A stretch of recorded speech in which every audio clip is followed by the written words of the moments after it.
হ্যাঁ, good evening সবাইকে। আশা করি সবাই শুনতে পাচ্ছ ঠিকঠাক করে, তাই তো? আমরা আজকে যে ক্লাসটি তোমাদের সামনে নিয়ে এসেছি, অলরেডি কালকে তোমাদের সাথে ডিসকাস হয়েছিল। আমরা মূলত আজকে তোমাদের সামনে ডাব্লিউবিএসএসসি গ্রুপ সি এবং ডাব্লিউবিএসএসসি গ্রুপ ডি 2017 সালে যে পরীক্ষাটি হয়েছিল, ঠিক আছে, সেই পরীক্ষার প্রশ্নপত্র আজকে আমরা পুঙ্খানুপুঙ্খভাবে আমরা ডিসকাস করব, ঠিক আছে। আমি তার কারণও তোমাদেরকে বলেছিলাম। আহ, মূলত হচ্ছে কি যে আহ, যেহেতু এসএলএসটি পরীক্ষার ক্ষেত্রে আমরা দেখেছি তোমাদের অনেকগুলো কোশ্চানই হুবহু একইভাবে তোমার প্রিভিয়াস ইয়ার কোশ্চান থেকেই দেওয়া ছিল। তো সেই কথা মাথায় রেখে আমরা আজকে তোমাদের প্রিভিয়াস ইয়ার কোশ্চান ব্যাপারটাকে আমরা মানে দুটোই, গ্রুপ সি এবং গ্রুপ ডি দুটোকেই আমরা আলোচনা করে দেবো সমস্ত জিনিসটা, ঠিক আছে।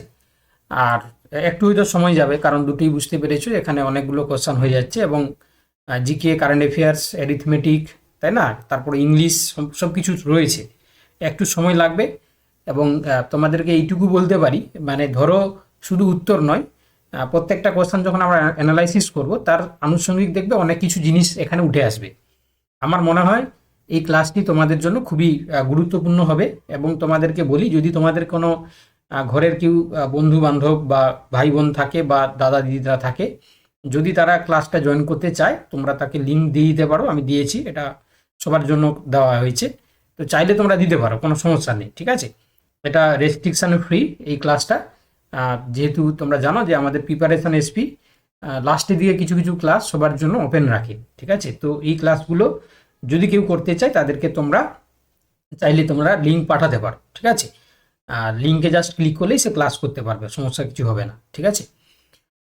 চলো আমরা শুরু করে দিচ্ছি। দেখো, তোমাদের টপিক হিসাবে বলেছিলাম যে এক্সাম প্যাটার্ন এবং পিওয়াইকিউ। তো দেখো, এক্সাম মানে আমরা পিওয়াইকিউ শুরু করার আগে একটু খুব মানে সংক্ষেপে আর কি এক্সাম প্যাটার্নটা সম্বন্ধে তোমাদেরকে বলে দিচ্ছি।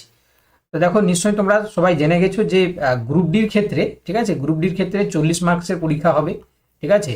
আর যেটা গ্রুপ সির হচ্ছে কি তোমার 60 মার্কসের পরীক্ষা হবে। এই বিষয়ে সবাই তোমরা অবগত। আমি জাস্ট সংক্ষেপে বলছি, কারণ কি হয় জানো তো, অনেকে এই মুহূর্তেও অনেক কনফিউশনে থাকে আর কি, ঠিক আছে।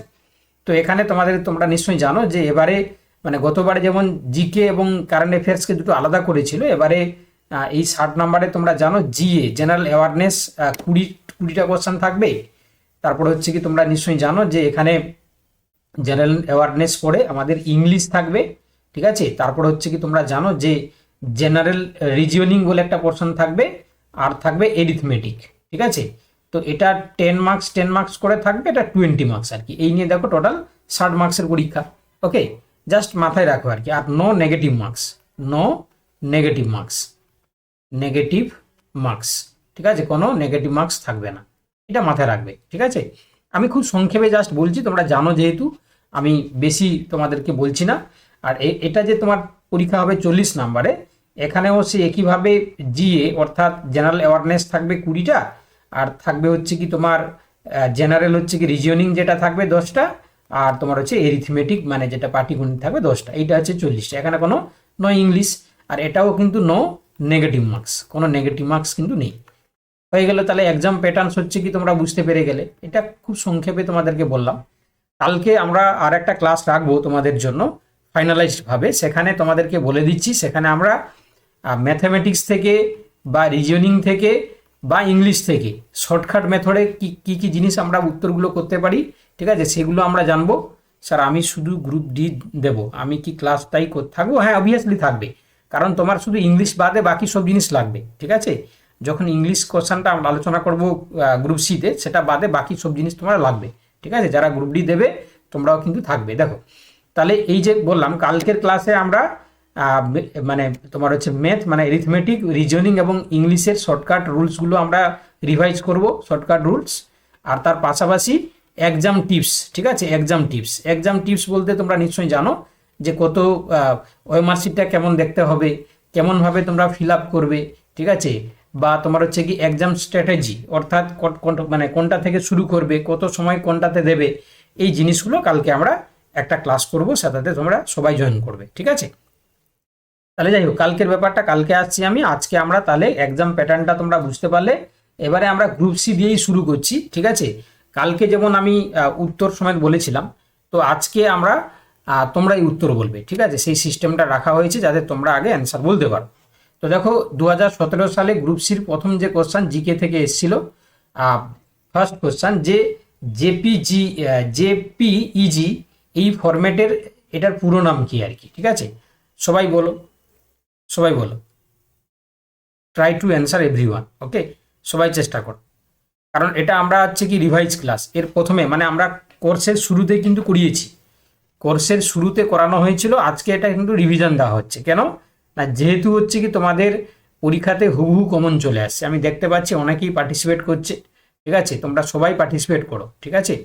এই ক্লাসটাই সবাই পার্টিসিপেট করো, অ্যান্সারগুলো করার চেষ্টা করো, কেমন, দেখবে অনেকটাই উপকার হবে তোমার, ঠিক আছে। দেখো আমি কিন্তু শুধুমাত্র যে উত্তর বলবো তা নয়, প্রত্যেকটার উত্তরের হচ্ছে কি সঠিক অ্যানালাইসিস করে দেওয়ার চেষ্টা করব, কেমন। তো চলো, তো এখানে যারা যারা তোমরা মূলত হচ্ছে কি অপশান সি বলেছো না, যারা যারা অপশান সি বলেছো তারাই একদম সঠিক উত্তর বলেছো, জয়েন্ট ফটোগ্রাফিক এক্সপার্ট তোমার হচ্ছে কি গ্রুপ। আচ্ছা, তো এখানে তোমরা নিশ্চয়ই জানো জেপিইজি এছাড়াও আরও অনেক মানে ফরম্যাট থাকে, এটা কিছুই নয়, যে আমরা যে ছবি তুলি না সেই ছবির ফরম্যাট আর কি, ঠিক আছে। ধরো তোমাকে দিল যে টিপ ফাইল, টিপ মানে জানো, টিপ ফাইল, টিপ ফাইলের পুরো নাম কি, এটাও একটা ছবি ফরম্যাট আর কি, ঠিক আছে। তো এই টিপ ফাইল দিতে পারে, এখানে যেমন দিয়েছে তোমার হচ্ছে জয়েন্ট ফটোগ্রাফি এক্সপার্ট ফটোগ্রাফস, তো সেরকম টিপ ফাইল দিতে পারে। তাহলে টিপ ফাইলের পুরো নাম কি, টিপ হচ্ছে কি ছবির একটা ফরম্যাট, ঠিক আছে। তাহলে কে বলতে পারবে টিপ ফাইল,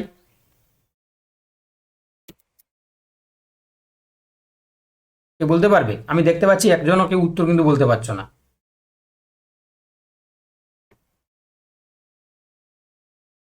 বলো, চেষ্টা করো সবাই। টিপ ফাইল নাম শুনেছো কি তোমরা? টিপ ফাইল নাম শুনেছো না, জানো না? আচ্ছা যাই হোক, তোমরা যদি জানো না আমি বলে দিচ্ছি, দেখো, কারণ এগুলো হচ্ছে কি সবার পক্ষে হয়তো তোমরা জানো না। তো এখানে দেখো এই যে জেপিইজি বা এটাকে জেপিজিও আমরা বলে থাকি, ঠিক আছে, জেপিজিও বলা থাকি, অনেক জায়গায় দেখবে যে জেপিজি বলা হয় আর কি। তো এটা একটা নাম। তারপরে টিপ, এই যে টিপটাকে আরেকটা নামে বলা হয় TIFFও হয়, ঠিক আছে। তো টিপ মানে হচ্ছে কি টেক্সট ইমেজ ফাইল ফরম্যাট, আমি লিখে দিচ্ছি, text image image file format, okay, format, okay. দেখো তাহলে এইগুলো না একটু জেনে নাও, দেখবে আজকে হয়তো বিভিন্ন ইউটিউব চ্যানেল থেকে শুরু করে বিভিন্ন একাডেমি হয়তো ক্লাস করছে, কিন্তু আজকে এই ক্লাসটা যারা যারা করছো না, তোমরা কতটা বেনিফিটেড হবে সেটা পরীক্ষার সময় বুঝতে পারবে, ঠিক আছে। তো এই জন্য হচ্ছে কি তোমরা ভালো করে শুনে নাও। আর একটা বললাম কি পিএনজি নাম শুনেছো? পিএনজি পুরো নাম বলতে পারবো? পিএনজি কে বলতে পারবে? পিএনজি পুরো নাম কে বলতে পারবে? পিএনজি হচ্ছে কি দেখো পোর্টেবল নেটওয়ার্ক গ্রাফিক্স, ঠিক আছে। কি বললাম? পোর্টেবল নেটওয়ার্ক গ্রাফিক্স, ওকে। এগুলো না লিখে নাও খাতায়, ছোট ছোট করে খাতায় লিখে নাও, বুঝতে পেরেছো তো? ছোট ছোট করে খাতায় লিখে নাও, কারণ যেহেতু তোমাকে জেপিইজি দিয়েছে এইগুলো দিতে পারে। টিপ হচ্ছে কি বললাম, text image file format, PNG portable network graphics, আর একটা নাম তোমরা মনে রাখো জিপ ফাইল, জানো তো? দেখবে মানে ওটা ভিডিও মতন চলতে থাকে জিগজিগ করে, তাই না? তো এটার পুরো নাম হচ্ছে কি তোমরা মনে রাখবে যে এটা হচ্ছে জিপ ফাইলে যে গ্রাফিক্স ইন্টারচেঞ্জ ফরম্যাট, তাই না? গ্রাফিক্স ইন্টারচেঞ্জ ফরম্যাট, মনে থাকবে, গ্রাফিক্স ইন্টারচেঞ্জ ফরম্যাট। আরেকটা বলে দেবো যখন হচ্ছে, আরেকটা বলে দেবো, আর মনে হয় দেয় না, এইগুলোই করো, ঠিক আছে, এগুলোই করো, তাই তো। পিডিএফ এর পুরো নাম আমি আগে করিয়েছি, পিডিএফ জানো তোমরা? পিডিএফ এর পুরো নাম কি বলেছিলাম? পিডিএফ হচ্ছে কি পোর্টেবল ডকুমেন্ট ফরম্যাট, তাই না? Portable document format. যদিও তোমরা এই পিডিএফটা পেয়ে যাবে, তবুও আমি বলবো তোমরা খাতায় লিখে নাও, ঠিক আছে। আরেকটা জিনিস মনে রাখবে, আরেকটা হচ্ছে পিএইচডি নাম, পুরো নাম মনে রাখবে, পিএইচডি এর পুরো নাম হচ্ছে কি তোমার ফটোশপ ডকুমেন্ট, ঠিক আছে, ফটোশপ ডকুমেন্ট, এই যে এই নামগুলো মনে রাখবে, ঠিক আছে। যেহেতু আমাদের গতবারে যে জেপিইজি থেকে দিয়েছিল এগুলো দিতে পারে। তাহলে আমি আবার একবার রিভাইজ করে দিচ্ছি। জিপ ফাইল হচ্ছে গ্রাফিক্স ইন্টারচেঞ্জ ফরম্যাট, পিডিএফ হচ্ছে পোর্টেবল ডকুমেন্ট ফরম্যাট, পিএইচডি হচ্ছে ফটোশপ ডকুমেন্ট, টিফ ফাইল হচ্ছে টেক্সট ইমেজ ফরম্যাট, পিএনজি হচ্ছে পোর্টেবল নেটওয়ার্ক গ্রাফিক্স। মনে থাকবে? মনে থাকবে কি গো? মনে থাকবে তো? রাখতে পারবে তো? একটু রিপ্লাই জানাও তোমরা, তাই না? একটু রিপ্লাই জানাও। দেখো তোমাদের জন্যই কিন্তু করা হচ্ছে এগুলো, তাই না? তোমাদের জন্যই এগুলো করা হচ্ছে আলটিমেট। ঠিক আছে, চলো চলো নেক্সট। এবার দেখো নেক্সট বলছে কোশ্চেন নাম্বার 2, রামসার সাইট কথাটি যেটির সাথে সম্পর্কিত সেটি হলো কি? Ramsar site is connected with dash. চলো সবাই বলো। জলাভূমি স্যার। না, উত্তর কিন্তু বাবা টাইপে বলতে হবে, টাইপে বলো তোমরা, কারণ অনেকে ক্লাস করছে তো দেখবে 100 পেরিয়ে যাবে আর কিছুক্ষণ পরে। তো ওতে হচ্ছে কি তোমরা একটু টাইপ করার চেষ্টা করো, ঠিক আছে? তাতে সবার সুবিধা হবে আর কি। তো এখানে উত্তর তাহলে কি হবে? একদম জলাভূমি। ঠিক আছে, আমি আনুষঙ্গিক জিনিস কিছু বলে দিচ্ছি, কারণ তোমরা জানো যে আমাদের যেহেতু হচ্ছে কি এটা পিওয়াইকিউ, এই রিলেটেড হচ্ছে কি পরীক্ষায় প্রশ্ন থাকার সম্ভাবনাটা খুব বেশি।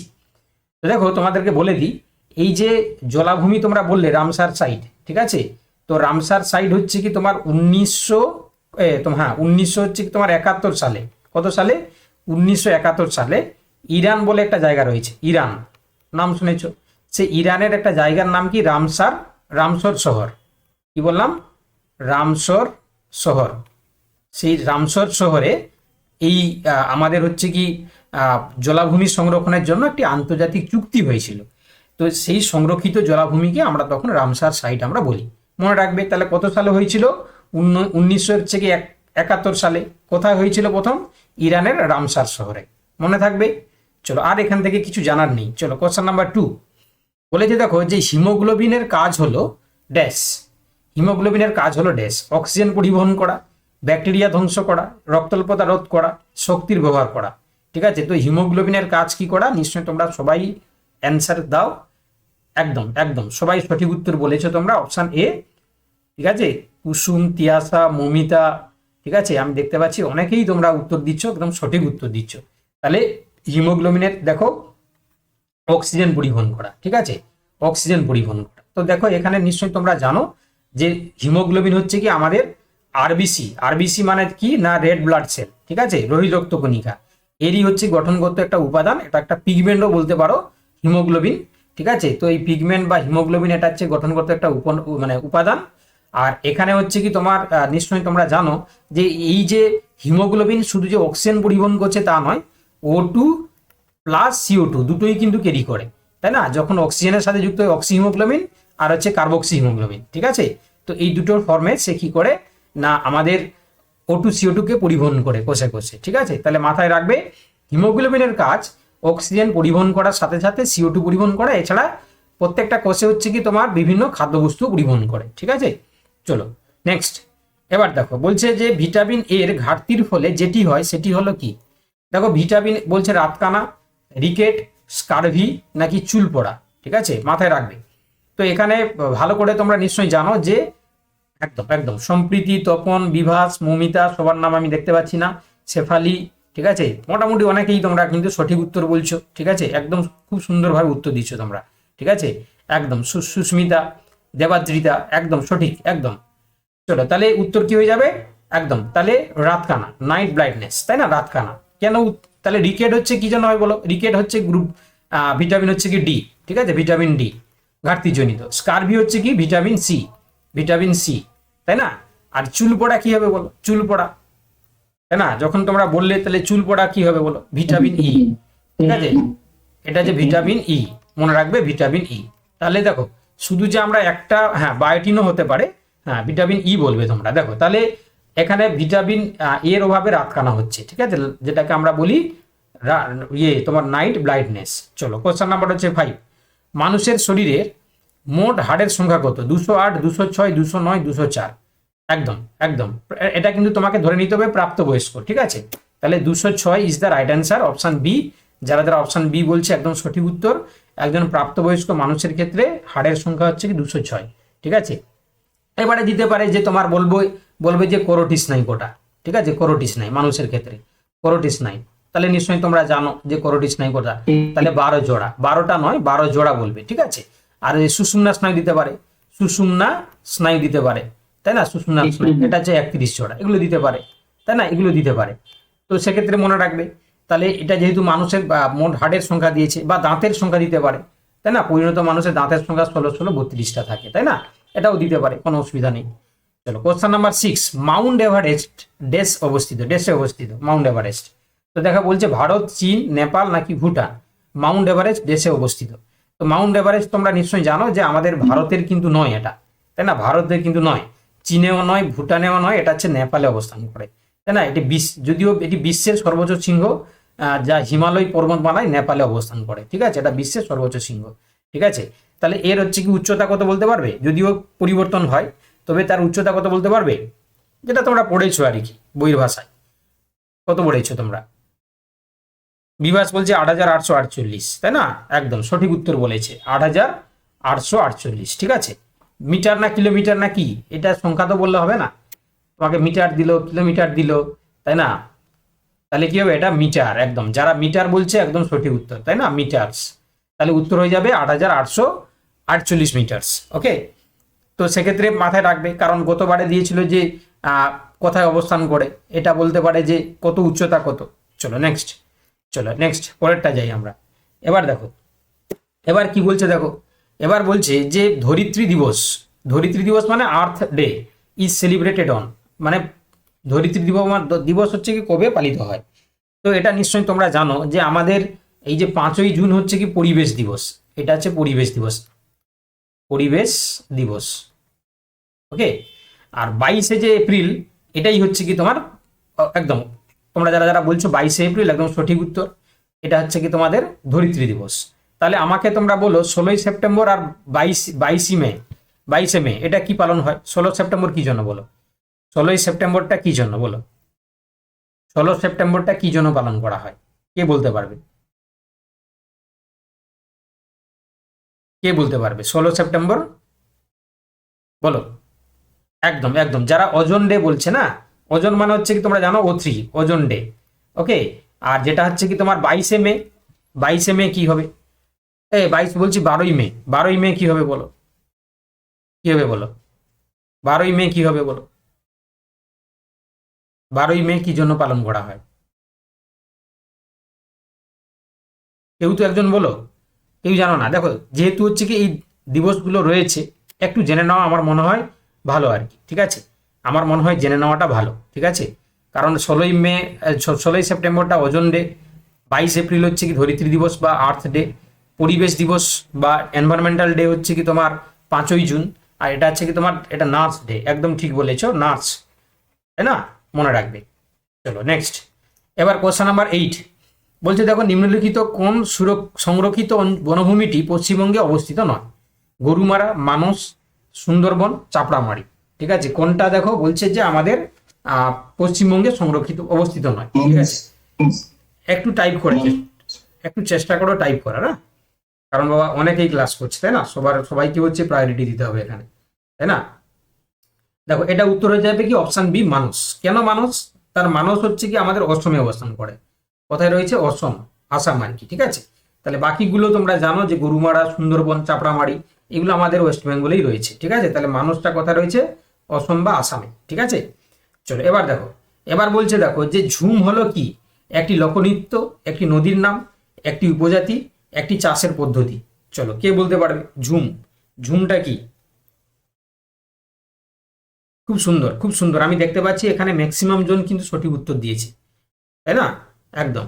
তাহলে এটা হচ্ছে কি, এই সম্প্রীতি বলছে লোকনৃত্য, না বাবা, সেটা হচ্ছে ঝুমুর, তাই না, ঝুমুর হচ্ছে কি লোকনৃত্য, এটা হচ্ছে কি বাবা একটি চাষের পদ্ধতি, ঝুম হচ্ছে কি একটি চাষের পদ্ধতি, বুঝতে পারলে, ঝুম চাষ নাম শুনেছো তোমরা, পাহাড়ে কেটে ধাপে ধাপে চাষ করা হয়, ঠিক আছে। তাহলে ঝুম হচ্ছে কি তোমরা মূলত জানবে যে পাহাড়ি অঞ্চলে আদিবাসীদের দ্বারা প্রচলিত এক প্রকার স্থানান্তরিত কৃষি পদ্ধতি, এটা হচ্ছে কি তোমার ওয়ান টাইপ অফ কাল্টিভেশনস বা চাষের পদ্ধতি। চলো কোশ্চেন নাম্বার হচ্ছে কি নেক্সট, ঠিক আছে, 10 আর কি। ইলোরা গুহা হচ্ছে কি তোমার কোন রাজ্যে অবস্থিত, ইলোরা গুহা হচ্ছে কোন রাজ্যে অবস্থান, মধ্যপ্রদেশ, তামিলনাড়ু, মহারাষ্ট্র নাকি উত্তরপ্রদেশ, ঠিক আছে। ইলোরা গুহা কোথায় অবস্থান করে, একদম যারা যারা যারা যারা হচ্ছে কি তোমরা মহারাষ্ট্র বলছো, ঠিক আছে, মহারাষ্ট্র, তারাই একদম সঠিক উত্তর বলেছো। তোমাদেরকে বলে দিচ্ছি, শুনে নাও, যে আমাদের ইউনেস্কোর পুরো নাম জানো তো? UNESCO, United nation, UNESCO, NESCO। UNESCO হচ্ছে United Nation Educational Scientific and Cultural organisation. এরা এরা হচ্ছে কি এই যে আমাদের ইলোরা গুহা মহারাষ্ট্রের ঔরঙ্গাবাদে অবস্থান করে, ঠিক আছে। কোথায় বললাম? মহারাষ্ট্রের কোথায়? মহারাষ্ট্রতে হচ্ছে তোমার ঔরঙ্গাবাদ, ঠিক আছে, মনে রাখবে, ঔরঙ্গাবাদ, ঠিক আছে। তো এই ঔরঙ্গাবাদের হচ্ছে কি তোমার অবস্থান করে। এবারে বর্তমানে এটা ছত্রপতি সম্ভাজিনগর, ঠিক আছে, বর্তমানে এটা নাম হয়েছে কি, ঔরঙ্গাবাদকে বাদ দিয়ে কি করা হয়েছে, ছত্রপতি সম্ভাজিনগর, মনে রাখবে, ছত্রপতি সম্ভাজিনগর। ওকে, তো জেলায় অবস্থান করে। তাহলে এটা হচ্ছে কি তোমরা মনে রাখবে যে ইলোরা গুহা এটা আমাদের ইউনেস্কো হেরিটেজ সাইট। ইউনেস্কো পুরো নাম কি বললাম? United Nation Educational Scientific and Cultural Organization. Okay, চলো দেখো এবার নেক্সট দেখো, এবার মনে রাখবে, হ্যাঁ ভীমবেতিকা বলেছে, একদম ঠিক বলেছো তুমি। চলো এবার বলছে মানব দেহের কোষে থাকে ড্যাশ 44টি ক্রোমোজোম, 48টি ক্রোমোজোম, 46টি ক্রোমোজোম নাকি 23টি ক্রোমোজোম। তাহলে মানুষের দেহ কোষে বলেছে, তাহলে দেহ কোষে হচ্ছে কি আমাদের কটা থাকে গো? সুস্মিতা এমন মারবো তোমাকে না। মানব দেহের হচ্ছে কি কোষে, মানব দেহের কোষে বলেছে, হ্যাঁ মানব দেহের কোষে বলেছে না, সুস্মিতা না, অর্পিতা মার খাবে। মানব দেহের কোষে বলেছে, দেহকোষ বলেনি, অর্পিতা মার খাবে, তাই না? দেখো তাহলে এখানে মানব দেহের কোষে বলেছে, তাই না, মানব দেহের কোষে। আবার হচ্ছে কি সম্প্রীতি ভুল বলছে, দেখো দেখো মানব দেহের কোষে বলেছে, এখানে কি দেহকোষ বলেছে? দেহ, তোমরা জানো যে আমাদের দু প্রকারের কোষ থাকে, দেহকোষ আর তোমার হচ্ছে কি কি কোষ না, তোমার হচ্ছে কি যেটা অটোজোম আমরা বলি, দেহ ক্রোমোজোম, আর হচ্ছে কি সেক্স ক্রোমোজোম। তাহলে দেহকোষ হচ্ছে কি তোমার 22টি 22 জোড়া বা 44টি, তাই না, 22 জোড়া বা 44টি। আর এখানে কি বলেছে?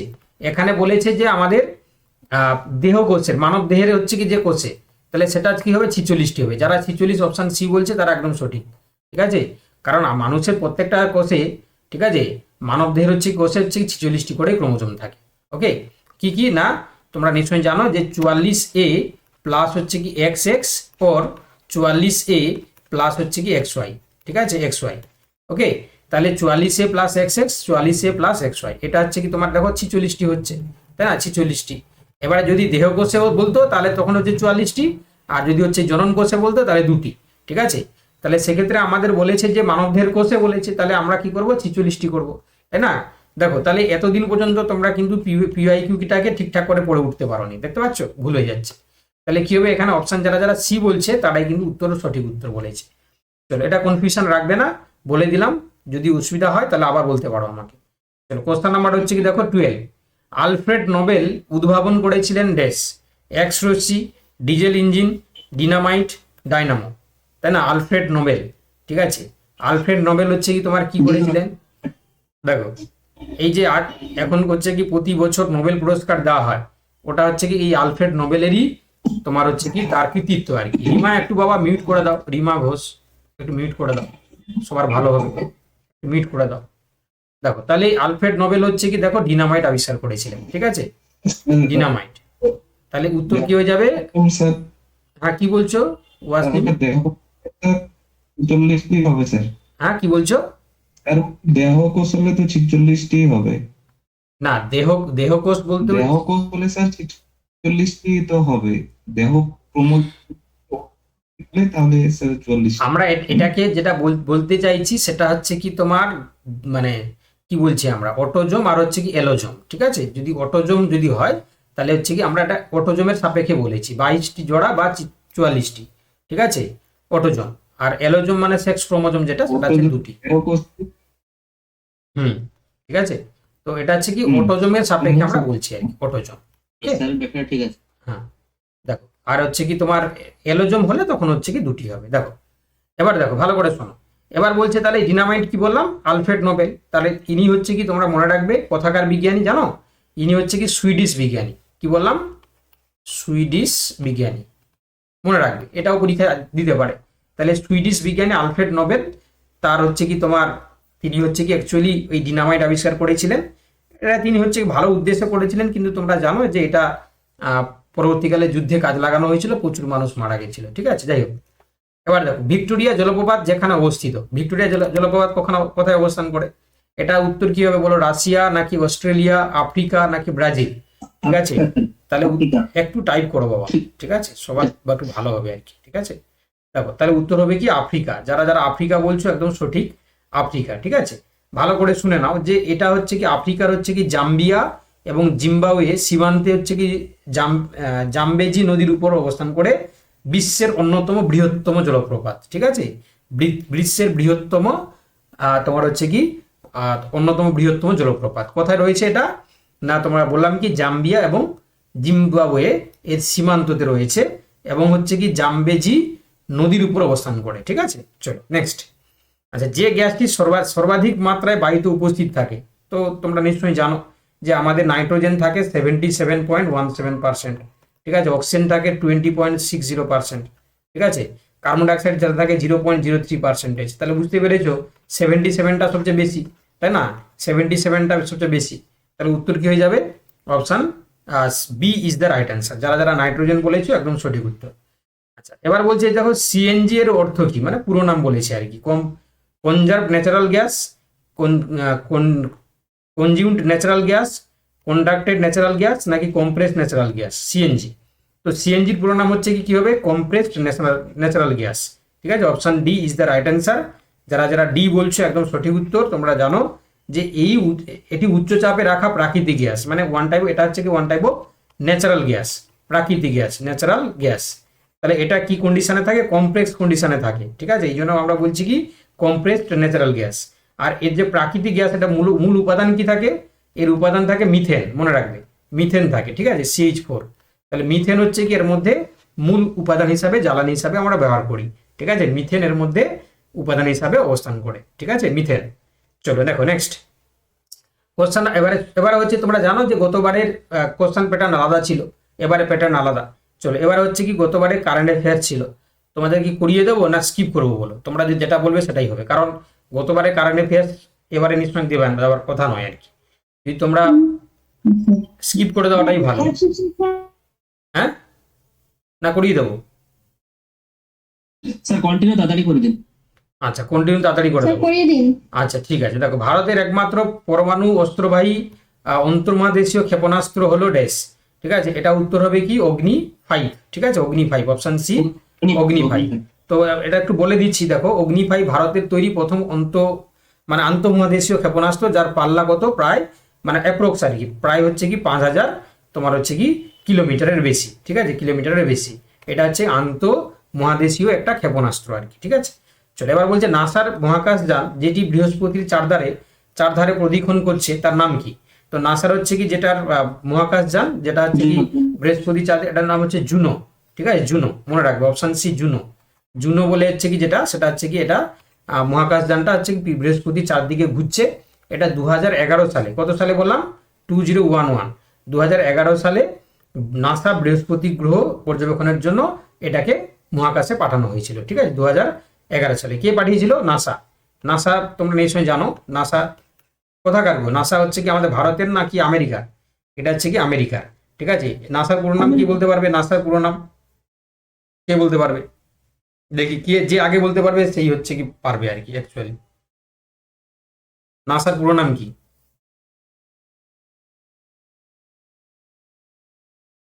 কে বলতে পারবে? দেখো কেউ বলতে পারছো না, তাহলে দেখতে পাচ্ছ প্রিপারেশন কেমন? নাসার পুরো নাম কি বলতে পারছো না? ন্যাশনাল একদম এরোনটিক্স অ্যান্ড স্পেস অ্যাডমিনিস্ট্রেশনস, একদম ঠিক। ঠিক আছে, একদম ঠিক বলেছো। চলো নেক্সট।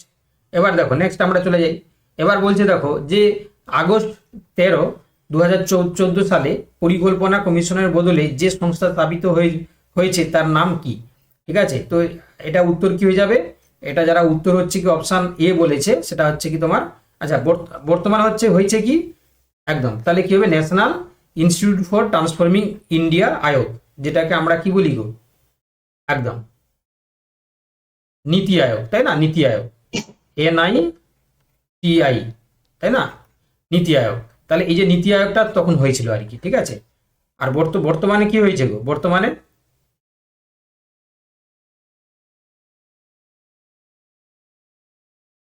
দেখো এটা এটাই আছে স্যার, এটাই আছে। মানে আগে আগে যেটা ছিল, হ্যাঁ আগে যেটা প্ল্যানিং কমিশন ছিল সেটা চেঞ্জ হয়ে গিয়ে আগে ছিল নীতি আয়োগ প্ল্যানিং হয়েছে। কমিশন। হ্যাঁ প্ল্যানিং কমিশন যেটা ছিল সেটা চেঞ্জ হয়ে গিয়ে এখন হয়ে গেছে কি নীতি আয়োগ, তাই না, নীতি আয়োগ। তাহলে এটা হচ্ছে কি তোমার পুরো নাম মনে রাখবে, National Institution for Transforming India Aayog. তো এটা একটু মনে রাখবে, এটা চালু করা হয়েছিল তোমার এই যে পরিকল্পনা হয়েছিল আগস্ট 13, কিন্তু এটা হচ্ছে কি তোমার আহ, কার্যকরী হয়েছিল কবে গো, 1 জানুয়ারি 2015। কত হয়েছিল, 1 জানুয়ারি 2015 সাল থেকে এটা কার্যকর করা হয়েছিল। চলো নেক্সট। এবার কি বলছে দেখো, এবার কোশ্চেন নাম্বার হচ্ছে 19, বলেছে দেখো যে 26 নভেম্বর 2014 সালে 18তম সার্ক শীর্ষ সম্মেলন অনুষ্ঠিত হয় কোথায়। দেখো যেহেতু এটা পরীক্ষায় আসবে না কোনোভাবেই, তো এটা হয়েছিল কাঠমান্ডুতে, ঠিক আছে। কিন্তু হচ্ছে কি এখন বর্তমানে হচ্ছে কি অনেক বছর আগে যেহেতু ঘটনা, এখন দেবে না, এটা এটা কাঠমান্ডুতে হয়েছিল, ঠিক আছে। চলো কোশ্চেন নাম্বার 20, সর্বশেষ গঠিত ভারতীয় রাজ্যটি কোনটি। তো সেই সময় হচ্ছে তেলেঙ্গানা হয়েছিল, তাই না, সেই সময় তেলেঙ্গানা হয়েছিল। তো তেলেঙ্গানা মনে রাখবে, এটা 2014 সালে 10 জুন হচ্ছে কি হয়েছিল। চলো এবার দেখো, এবার বলছে দেখো যে রোজার এটা দিতে পারে, এটা যেহেতু তারপরে তো আর কিছু হয়নি। দেখো এবার বলছে রোজার ফেডারার যে খেলার সাথে যুক্ত তা হলো ড্যাশ। তিনি হচ্ছে কি টেনিস খেলার সাথে যুক্ত, ঠিক আছে, এটা আর বেশি আলোচনা করছি না। রোজার ফেডারার সুইজারল্যান্ডের একজন প্রখ্যাত পেশাদার টেনিস খেলোয়াড়, ঠিক আছে। এটা মনে রাখবে যে ইনি কোথাকার মানুষ, ইনি হচ্ছে কি তোমার সুইজারল্যান্ডের, ঠিক আছে, মনে রাখবে সুইজারল্যান্ডের সুইজারল্যান্ডের প্রখ্যাত টেনিস খেলোয়াড়। আচ্ছা, নিম্নলিখিত বিজ্ঞানীদের মধ্যে কে আপেক্ষিকতাবাদ তথ্যের হচ্ছে কি সঙ্গে জড়িত। আপেক্ষিকতাবাদ, তো আপেক্ষিকতাবাদ মানে আইনস্টাইন, আমাদের তোমরা নিশ্চয়ই জানো আইনস্টাইন, আলবার্ট আইনস্টাইন।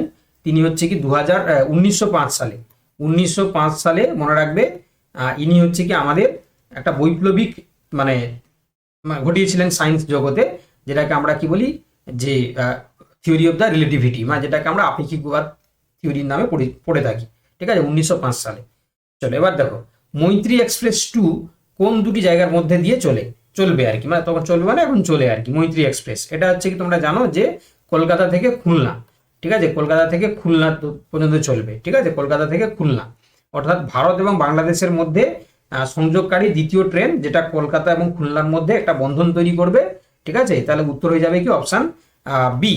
চলো নেক্সট, তেলেঙ্গানা রাজ্যটি গঠিত হয়েছে যে সালে। দেখো আমরা একটু আগেই বললাম, তো সেটাই হচ্ছে দিয়েছে, তাহলে 2014 সালে হবে, ঠিক আছে, 2014 সালে। এটা দেওয়া উচিত হয়নি, কারণ একটা কোশ্চেন তো ওই জায়গা থেকে করেছে আবার করে দিয়েছে, মানে যেহেতু এটা একটা হাইটেক, মানে সেই সময়টা একটা ইয়ে ছিল, তো এই জন্য যেমন যেমন হচ্ছে কি এবার একটা এসআইআর থেকে কোশ্চেন আসতে পারে, তাই না, এনইপি থেকে কোশ্চেন আসতে পারে, কারণ এগুলো রিসেন্ট হয়েছে, তাই না, এগুলো থেকে আসতে পারে আর কি। তো সেই সময় যে তেলেঙ্গানা হয়েছিল সেই জন্য দিয়েছে আর কি।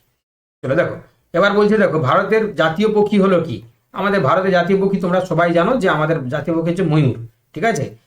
চলো নেক্সট, এবার কি বলছে দেখো যে কোন জাতীয় নেতা 2014 সালে মরণোত্তর ভারতরত্ন সম্মানে ভূষিত হয়েছেন।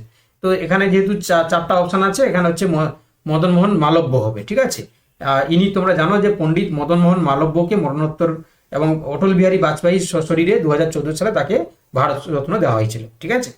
চলো এবার হচ্ছে কোন দেশের 13তম মুখ্য বন্দর রয়েছে। তো এটা হচ্ছে কি তোমরা জানো যে এটা এনআইএম হবে, ঠিক আছে, অপশন সি। এটা হচ্ছে কি মূলত তামিলনাড়ুর এনআইএম বন্দরটিকে 13তম প্রধান বন্দর হিসাবে গড়ে তোলার পরিকল্পনা করা হয়েছিল, ঠিক আছে। এটা কথা রয়েছে তামিলনাড়ু, মনে রাখবে তামিলনাড়ু, ঠিক আছে। স্পেলিং একটু ভুল হলে দেখে নেবে, হ্যাঁ। চলো এবার দেখো, আনন্দমঠ গ্রন্থের লেখক হলেন কে, ঠিক আছে। আনন্দমঠ গ্রন্থের হচ্ছে কি লেখক হচ্ছে কি তোমরা জানো বঙ্কিমচন্দ্র চট্টোপাধ্যায়, ঠিক আছে। আমাদের বঙ্কিমচন্দ্র চট্টোপাধ্যায় ইনি আনন্দমঠ তোমার রচনা করেছেন। এবং সবচেয়ে যেটা গুরুত্বপূর্ণ একটা বিষয়, যে এই আনন্দমঠ থেকে আমরা বন্দে মাতরম এই যে তোমার হচ্ছে স্তোত্র, এটাকে আমরা গৃহীত করেছি, ঠিক আছে, বন্দে মাতরম, ঠিক আছে। সুজলাং সুফলাং শস্য শীতলাং, তাই না, এটা হচ্ছে কি আমরা বন্দে মাতরম যেটা এটা নিয়েছি কোথা থেকে, আমরা আনন্দমঠ থেকে। ওকে, তাহলে এটা হচ্ছে কি আমরা নিয়েছি কার কথা থেকে, বন্দে মাতরম, ঠিক আছে, কথা আনন্দমঠ থেকে। আচ্ছা, এটা পরীক্ষা আছে আর কি, এই জন্য আমি বলে দিলাম।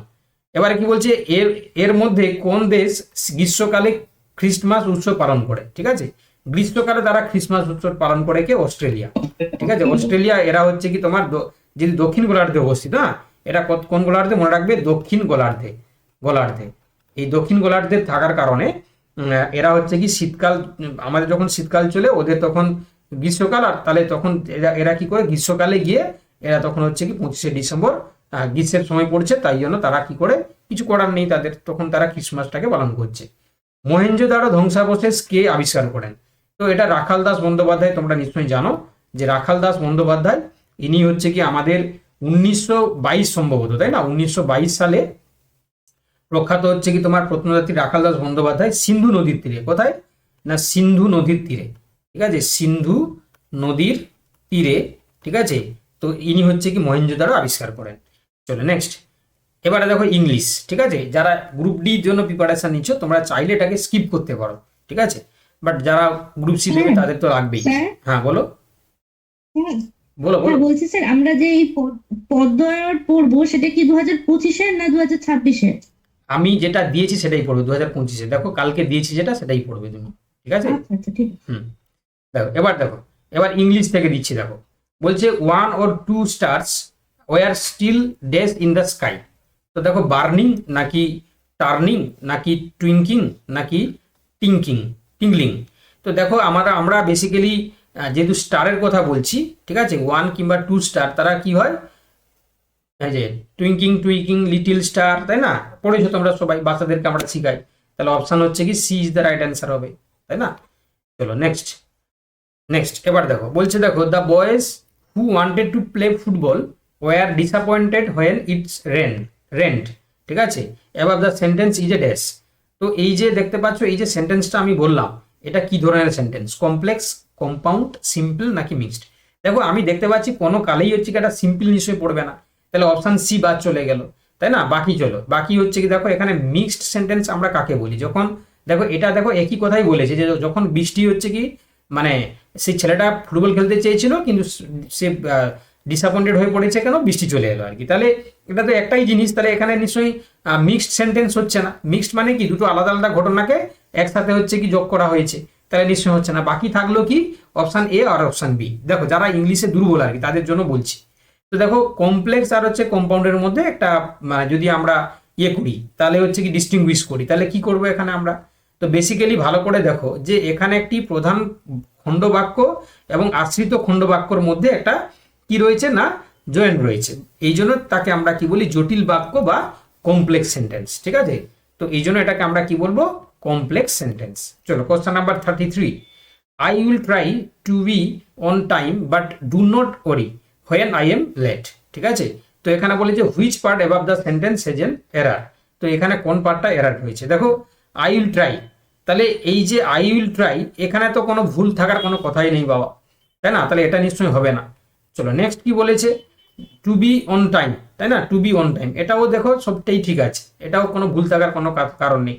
বাকি বলেছে but do not worry when I am late, তাই না, তাহলে সেক্ষেত্রে ভালো করে দেখো এখানে এই যে ডু নট ওয়ারি, এখানে হচ্ছে কি তোমার, এখানে দেখো এখানে হোয়েনের বদলে ইফ হওয়া বেশি হচ্ছে যুক্তিযুক্ত, তাই না, হোয়েনের থেকে ইফ হওয়াটা বেশি যুক্তিযুক্ত, তাই না। তাহলে হচ্ছে কি এই যে ইফ আই এম লেট, তাই না, হোয়েনের জায়গায় যদি ইফ হতো তাহলে বেশি যুক্তি হতো, তাহলে আমরা এখানে ডি এরটা করবো, তাহলে এটাও ঠিক আছে। তাহলে এখানে ইফের বদলে হোয়েনের বদলে ইফ হওয়া উচিত ছিল, তাহলে যারা ডি বলেছে তারা একদম সঠিক বলেছে। চলো এবার কি বলছে দেখো, ওর ইচ ইট সাম হামলি লে familiar matter of today, okay, in the above lines the word humble means, দেখো হাম্বল মানে তোমরা নিশ্চয়ই জানো, দেখো এখানে উইক বলেছে, কাওয়ার্ডলি বলছে, ইনসিগনিফিকেন্ট নাকি হচ্ছে কি মিক। দেখো হাম্বল রিকোয়েস্ট বলি না, যে হাম্বল রিকোয়েস্ট মানে পোলাইটলি যেটা আমরা করি আর কি। তো হাম্বল মানে হচ্ছে কি এখানে বেসিক্যালি আমরা যেটা বলি যে মানে ইনসিগনিফিকেন্ট, তাই না। তো সেক্ষেত্রে একটু মিউট করে দাও না, এই খুকুমনি একটু মিউট করে দাও বাবা, ক্লাস হচ্ছে না। তো এখানে দেখো এই যে সাম হাম্বিল লে, তো এখানে হাম্বিল বলতে এখানে তুচ্ছ বা সাধারণকে বোঝানো হয়েছে, তো এই জন্য আমরা ইনসিগনিফিকেন্টটাকেই করবো আর কি, ঠিক আছে। যারা সি বলেছে, ডি হবে না বাবা, এখানে হচ্ছে কি হাম্বল লে বলতে এখানে আমরা এখানে হাম্বল বলতে তুচ্ছ বা সাধারণ জিনিসগুলোকে বলছি, তো এই জন্য এখানে ইনসিগনিফিকেন্ট আমরা জিনিসটাকে বোঝানোর জন্য করেছি আর কি। চলো, pick out the correct sentence. দেখো এখানে 4টা সেন্টেন্স রয়েছে। To be intelligent is more essential than being hardworking. Being intelligent is more important than to be hardworking. For one to be intelligent is more important than being hardworking. Being intelligent is more essential than being hardworking. 4টা জিনিস একই মানে, তো তার মধ্যে যেটা আমাদেরকে সঠিক মনে হবে সেটা করতে হবে। দেখো, being intelligent is more essential than being hardworking, option ডিটাই আমার মনে হচ্ছে যে সঠিক রয়েছে। ঠিক আছে, বলো কে কি বলছো? হ্যাঁ হ্যাঁ বলো অর্পিতা। স্যার, বলছি হাম্বেল মানে তো বিনম্র, তো এখানে মিক যেটা আছে ওটা মানেও বিনম্র, দেখো তো মিকটা হবে না না? না, আমি তোমাকে এই কারণে বলছি যে তুমি এখানে সেন্টেন্সটা পড়ো, এখানে ওর ইট ইজ সাম হাম্বল লে, তাই না? তো এই যে সেন্টেন্সে এখানে যে হাম্বল যে ওয়ার্ডটা ইউজ হয়েছে, এখানে তুচ্ছ বা সাধারণ অর্থে আমরা এখানে ব্যবহার করেছি। তো এই জন্য এখানে ইনসিগনিফিকেন্ট বিষয়টাকে আমরা বোঝানোর জন্য ইউজ করব। ঠিক আছে, প্রত্যেকটা সেন্টেন্সের প্রত্যেকটা ওয়ার্ডটাকে বিভিন্ন কাজে আমরা বা বিভিন্ন মিনিংয়ে আমরা ব্যবহার করি। এখানে হাম্বলটাকে আমরা তুচ্ছ বা সাধারণ অর্থে ব্যবহার করেছি। চলো তাহলে নেক্সট দেখো, question number 36। Another baffling change that I noticed in him nowadays is that he avoid to speak to me. তো এখানে বলে যে which part in the above sentence has an error. এখানে দেখো তোমরা খোঁজার চেষ্টা করো যে কোথায় এরার রয়েছে। দেখো একটু কেয়ারফুলি যদি তোমরা দেখো জিনিসটাকে তাহলে খুঁজে পাবে, তাই না?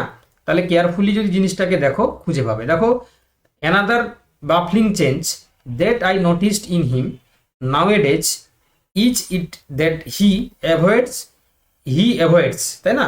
তো এখানে দেখো এই যে অ্যাভয়েডস, হি আবার হচ্ছে অ্যাভয়েডস দিয়েছে, তাহলে এখানে কোনোভাবেই কি অ্যাভয়েডস বসবে? তোমরা নিজেই বসো, বলো। কারণ অ্যাভয়েড শব্দের পর হচ্ছে ইনফাইনাইট টু স্পিক বসে না, তাই না? তো সেক্ষেত্রে আমরা কি বলবো না, এখানে হচ্ছে কি আমরা অ্যাভয়েডস স্পিকিং টু মি, তাই না? তাহলে অ্যাভয়েডস টু স্পিকিংস, এখানে স্পিকিং হতো, স্পিক হতো না, তাহলে কি হতো? স্পিকিং টু মি হতো।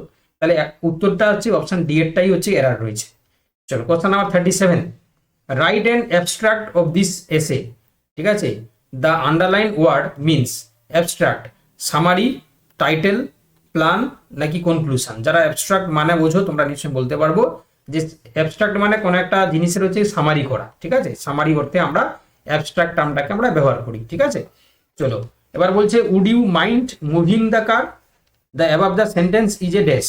Would you mind moving the car প্রশ্ন করা হচ্ছে। ঠিক আছে, তাহলে এখানে query, polite request, an advice নাকি সাজেশন।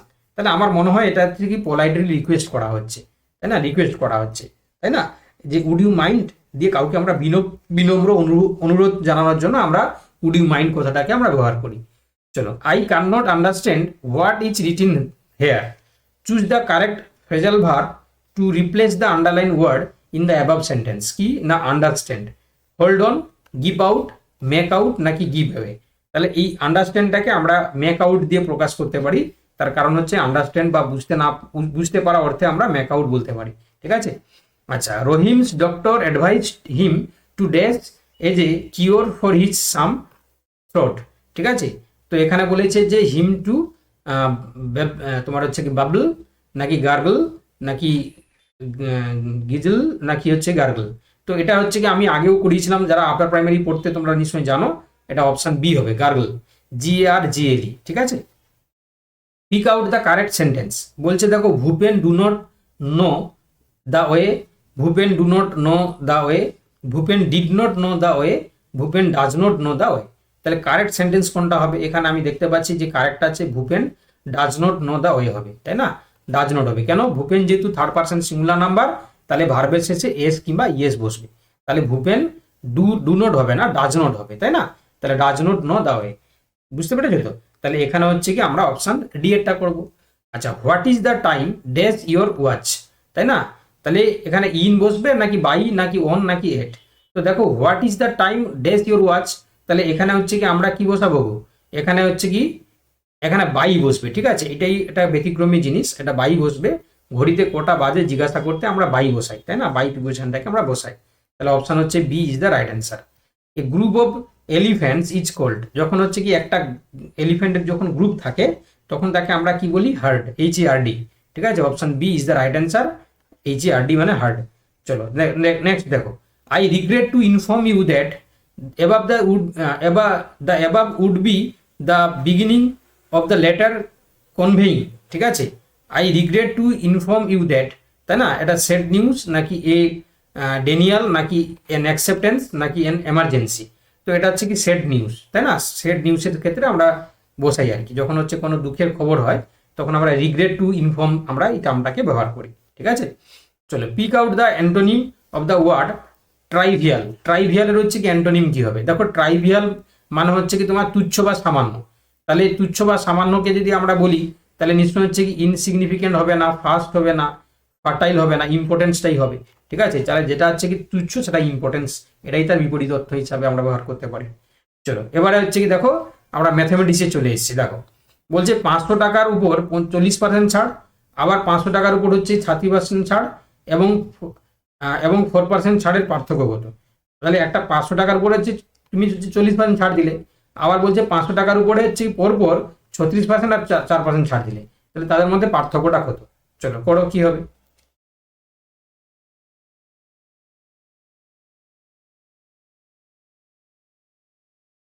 দেখো আমি তো করে দেবো, আমি সবগুলোই আজকে ধরেছি মানে সবগুলোই করে দেবো, তাই না, আগেও করিয়েছি, প্রথমে একদম কোর্সের শুরুতে করানো হয়েছিল, যারা যারা প্রথম থেকে ছিলে নিশ্চয়ই করেছো তোমরা।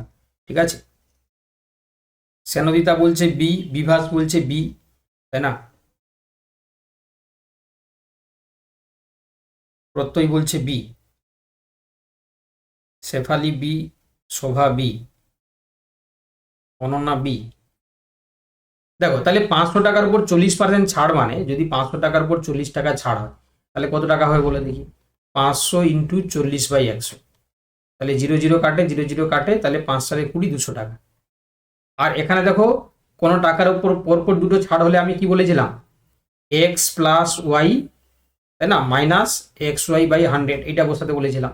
তাহলে বসিয়ে দাও তোমরা, তাই না, চুপচাপ করে বসিয়ে দাও। দেখো প্রথমে হচ্ছে 36 প্লাস হচ্ছে কি তোমার 4, তাই না, মাইনাস 36 ইন্টু হচ্ছে কি 4/100, তাই না, এটা হচ্ছে কাটাকাটি করে দেখি কত হচ্ছে, কত হচ্ছে গো, এটা 36 4 হচ্ছে 40, মাইনাস যদি করি আমরা 4 25 মানে 1.44, তাহলে হচ্ছে কত হচ্ছে 38 সামথিং, তাই তো 38.56। তাহলে দেখো আগেরটা ছিল হচ্ছে কি তোমার পার্থক্য, তাহলে কত হচ্ছে দেখো, তাহলে এই যে এখানে বলেছে যে ছাড়, তাহলে এই যে ছাড় মানে হচ্ছে কত, আগেরটা ছিল হচ্ছে কি তোমার, আগেরটা হচ্ছে কি তোমার 40% ছাড়, আর এটা হচ্ছে কি তোমার 38%, তাই তো 38%, তাহলে টোটাল ডিফারেন্সটা কত, আগেরটা 40%, এটা হলো কি 38%, 38.56, তাহলে ডিফারেন্সটা কত হলো, ডিফারেন্স যদি আমরা করি তাহলে 40 মাইনাস 38.56, তাহলে 40 থেকে 38 গেলে কত হচ্ছে গো 1.44%, তাই তো, এটাই তো। তাহলে 500 টাকার হচ্ছে কি 1.44% মানে কত হবে, ছাড়ের পার্থক্য জিজ্ঞাসা করেছে, তাহলে 500 টাকায় হচ্ছে কি যদি 1.44 হয় তাহলে 500 ইন্টু 1.44 বাই হচ্ছে কি 100, 0 0 কেটে দাও, 0 0 কেটে দেয়, তাহলে হচ্ছে কি তোমার কত হবে গো, 5কে 1.4 বললে 7.20, তাই না, তাহলে উত্তরে যাও অপশন বি একটা। কি করে করলাম বুঝতে পারলে, কি করে উত্তর করলাম বুঝতে পারলে কি না বুঝতে পারলে না, কি করে করলাম বুঝতে পেরেছো না পারোনি।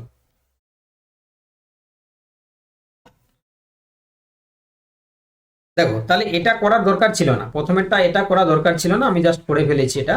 তাহলে প্রথমে ছাড়টা দেখো একটা 40% ছাড় দিয়েছে, আর 500 টাকা পরপর দুবার ছাড় দিলে কত টাকা ছাড় হচ্ছে না 38.5% ছাড় হচ্ছে। তাহলে পার্থক্যটা কত হলো, 40 থেকে আমরা 38 বাদ দিলে 1.44, এটা 500 টাকার উপরে দিচ্ছে, তাহলে এই যে 500 ইন্টু 1.44/100 করলে 7.20 টাকা ছাড়। ঠিক আছে, বুঝতে পারলে, এই সবাই বুঝতে পারলে তো, যারা ক্লাস করছো সবাই বুঝতে পারলে বলো। চলো দেখো নেক্সট বলছে 1000টি যন্ত্রাংশ তৈরি করতে 16টি মেশিনের 27 দিন লাগে। ঠিক আছে, আরো 2টি মেশিন বসানো হলো, ওই একই সংখ্যক যন্ত্রাংশ তৈরি করতে কত সময় লাগবে। ঠিক আছে, দেখো 1000টি যন্ত্রাংশ তৈরি করতে 16টি মেশিনের 27 দিন সময় লেগেছে, তাই না? আরো দুটি মেশিন বসানো হলো, একই সংখ্যক যন্ত্রাংশ তৈরি করতে কত সময় লাগবে?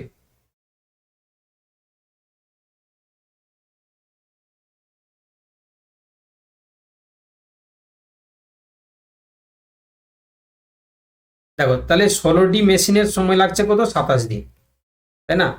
16টি মেশিনের সময় লাগছে কত? 27 দিন। আর যন্ত্রাংশ সংখ্যাটা তো সেম থাকছে, যন্ত্রাংশ সংখ্যা সেম থাকছে।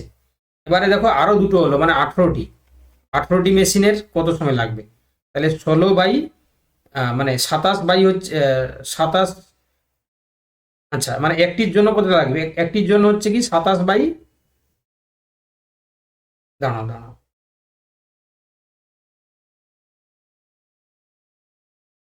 না এটা হচ্ছে কি তোমার বেশি দিন সময় লাগবে, তাই তো? তাহলে 16টি হচ্ছে কি তোমার মেশিন তৈরি করতে দাঁড়াবে, 16টি মেশিনের জন্য 27 দিন, একটির জন্য হচ্ছে কি 16/18 করে হ্যাঁ 27 ইন্টু হচ্ছে কি 16, 27 হ্যাঁ বাই হচ্ছে কি 18, হ্যাঁ 18 আছে তো, ঠিক আছে। তাহলে হচ্ছে কি তোমার এটা যদি কাটাকাটি করি আমরা, 2 8 16, 2 9 18, 9 3 27, 8 3 24 দিন। এবারে দেখো তাহলে আগে লাগতো কতদিন? 27 দিন। বলছে ওই একই করতে আর আর কতদিন কম লাগবে? তাহলে আগে লাগতো হচ্ছে 27 দিন, এখন লাগছে 24 দিন। তাহলে 27 মাইনাস 24, তাহলে কত? 3 দিন আর এক্সট্রা হচ্ছিল, কম দিন, 3 দিন কম লাগবে। তাহলে উত্তরে যাবে অপশন এটা। চলো এই সমা মিট করো, মিট করো। আরে মিউট এরা কি করতে জানে না নাকি? দেখো এবার কি বলছে, দেখো এবার বলছে 5টি ঘন্টা একসাথে বাজার পর, এটা আগে করিয়েছি তোমাদের, তাই না? 9 সেকেন্ড, 6 সেকেন্ড, 4 সেকেন্ড, 10 সেকেন্ড এবং 8 সেকেন্ডে তোমার হচ্ছে বিরতিতে বাজলো। প্রথম একসাথে বাজার পর থেকে 1 ঘন্টার করে সেগুলি কতবার একসাথে বাজবে, ঠিক আছে? এটা আগেও করিয়েছি। তো তোমরা কিছুই নয়, শুধুমাত্র কি করবে, 9, 6, 4, 10 এবং 8 এর হচ্ছে কি তোমরা লসাগুটা করে নাও, ঠিক আছে? লসাগুটা করে নাও। লসাগু যদি করো কত হচ্ছে গো? তাহলে এটা সেকেন্ড করে আসছে না? তাহলে হচ্ছে দেখো এখানে তোমরা লসাগু করলে প্রথমে 3 দিয়ে করো, 3 3 9, 3 2 6, 4, এখানে 10, এখানে 8, আবার 2 দিয়ে দাও, 2 দিয়ে করলে 3, 2 একে 2, 2 3 4, 2 5 10, 2 4 8, আবার হচ্ছে কি তুমি 2 দিয়ে দাও, 3 1, 2 একে 2, 5, 2 2 4, আর যাবে 5 2 10, 3 30, 30 দুনে হচ্ছে কি 60, 60 দুনে 120, 120 দুনে কত হচ্ছে গো? 120, 3 12 3 36, 360, তাহলে 360 সেকেন্ড, 360 সেকেন্ড মানে কত মিনিট হচ্ছে গো? 6 মিনিট, তাই না? তাহলে 360 সেকেন্ড মানে হচ্ছে কি যদি আমরা এটাকে 60 দিয়ে ভাগ করি, তাহলে হচ্ছে কি তোমার 6 মিনিট হচ্ছে। তাহলে দেখো 6 মিনিট অন্তর যদি একসাথে বাজে, তাহলে 1 ঘন্টায় মানে একসাথে বাজবে হচ্ছে কতবার? 1 ঘন্টা মানে হচ্ছে কি তোমার, এই যে 1 ঘন্টা বলেছে, 1 ঘন্টা মানে হচ্ছে কি তোমার 60 মিনিট, 60 মিনিট বাই হচ্ছে কি 6। বলছিলাম 1+3600/360 করে দিন না, হয়ে যাবে তো। দেখো তাহলে 60 মিনিট বাই 6, তাহলে এটা হচ্ছে 10 মিনিট, 10 বার, তাই না? 10 বার, তাহলে 10 বার বলছে অলরেডি তো প্রথমে একসাথে বাজার মানে একটা বেজে গেছে, তাহলে 10 প্লাস হচ্ছে কি 1 হবে, তাহলে হচ্ছে কি তোমার 11 বার, ঠিক আছে? উত্তর হয়ে যাবে কি অপশান এ, 11 টাইমস। আমি দেখো আবার বলে দিচ্ছি, দেখো প্রথমে তোমরা লসাগু করলে, এলসিএম কত হলো?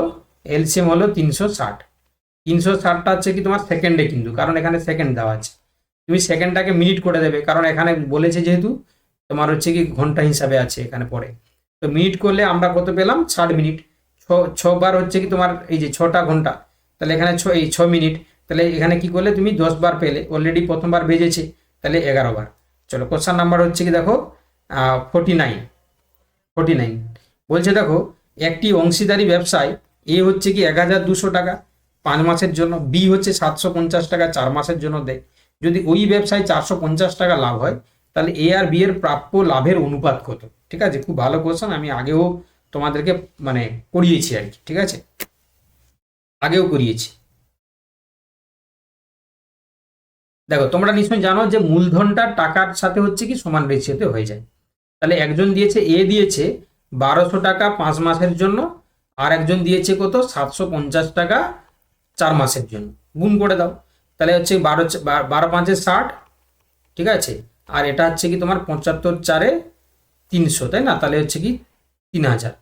ওকে, এটাই হচ্ছে। তাহলে যদি আমরা কাটাকাটি করি তাহলে কত হচ্ছে দেখো 2:3 হচ্ছে, 2:1 হচ্ছে, তাই তো? 2:1 হচ্ছে।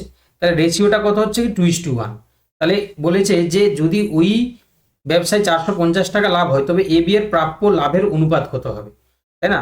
তাহলে 2:1 হবে। Option C is the right answer. Option C is the right answer. চলো নেক্সট। এবার কি বলছে দেখো, বলছে দেখো যে তোমার হচ্ছে কি 1.7, 0.51, 0.153 এই তিনটি সংখ্যার গসাগু তোমরা বার করো।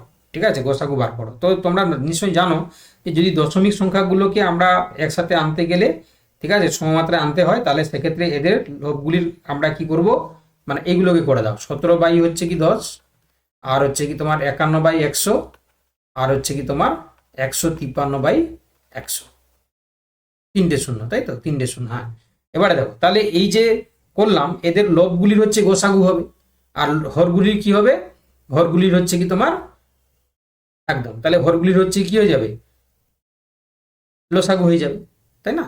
তাহলে এটা উপরটা করলে কত হচ্ছে, হ্যাঁ, উপরটা করলে হচ্ছে কি 17, আর এখানে হচ্ছে কি তোমার 1000, তাহলে হচ্ছে কি 0.017, এটাই উত্তর, তাই না? এটাই উত্তর। তাহলে উত্তর হয়ে যাবে কি 0.017, অপশন সি। কি করে করলাম বুঝতে পারলে?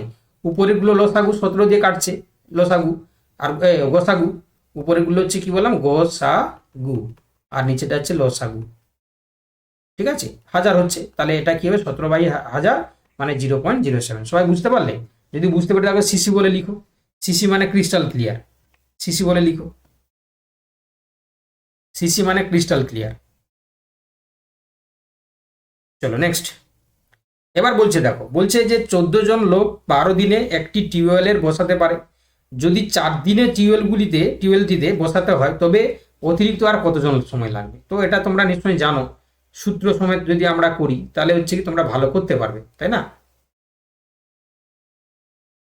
M1D1 সমান M2D2, তাই না? মনে আছে তো, M1D1 সমান M2D2।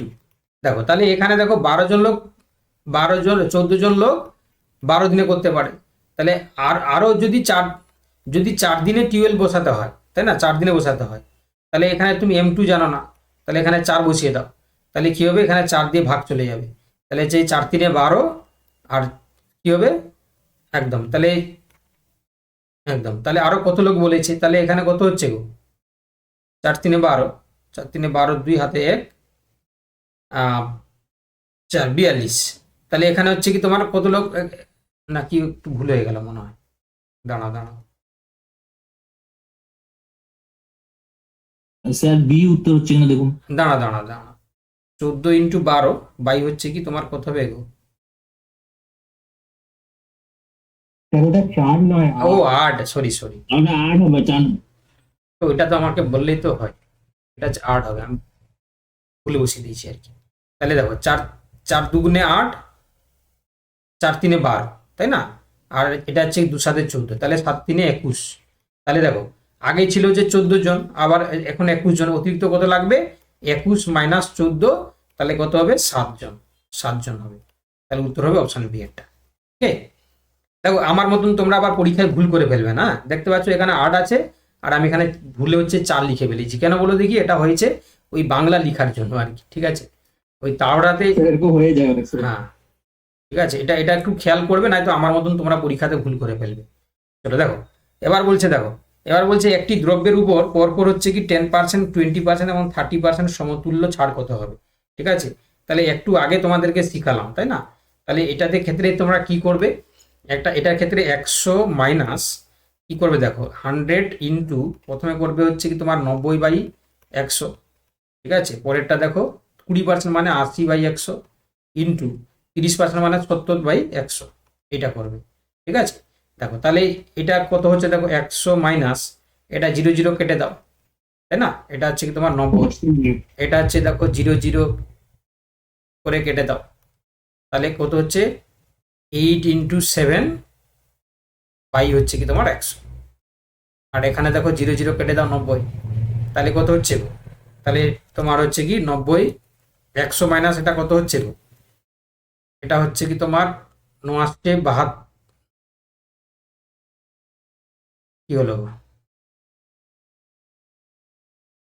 0 0 কাটে 90 ছিল, এটা হচ্ছে কি তোমার আরও একটা 100 আছে, তাহলে হচ্ছে কি তোমার 8 সাথে 56, 56, আর এটা হচ্ছে কি তোমার 9, 56 9 কত হচ্ছে গো? হুম, এটা একটু গুণ করে দেখো না কত হচ্ছে। এটা হচ্ছে তোমার, ঠিক আছে, এটা হচ্ছে কি তোমার 90, এটা 0 0 কেটে গেছিল।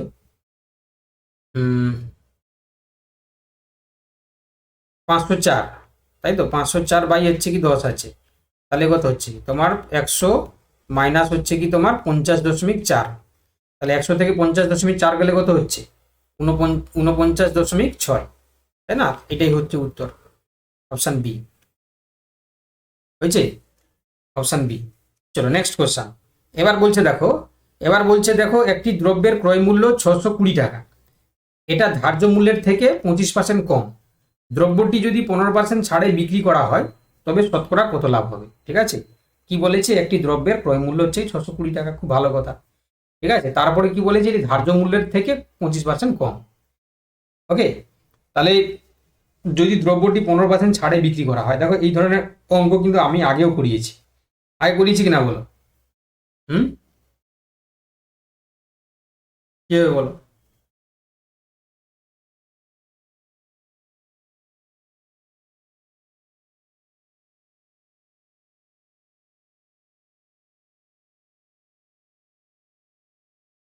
একটু তোমরা করো, ঠিক আছে, একটু তোমাদেরকে চেষ্টা করতে দিলাম, কারণ আলটিমেট তো পরীক্ষা হলে তোমরাই করবে, তাই না?